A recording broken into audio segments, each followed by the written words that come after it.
Konflik panas yang telah berlangsung sejak tahun 2022 antara Rusia dan Ukraina tak kunjung selesai. Kedua kubu ini justru makin intens saling menyerang satu sama lain.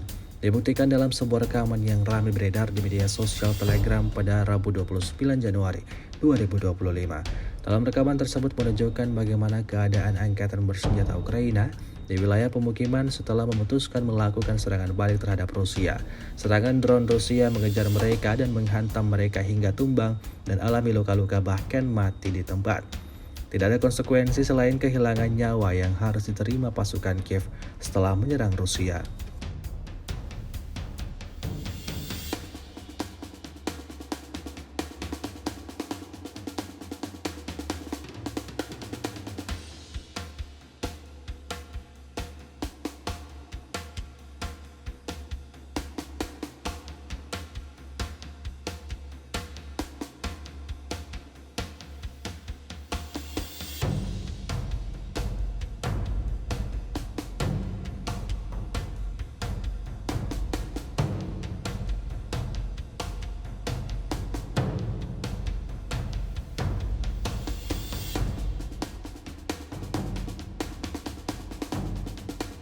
Download Tribun X sekarang, menghadirkan lokal menjadi Indonesia.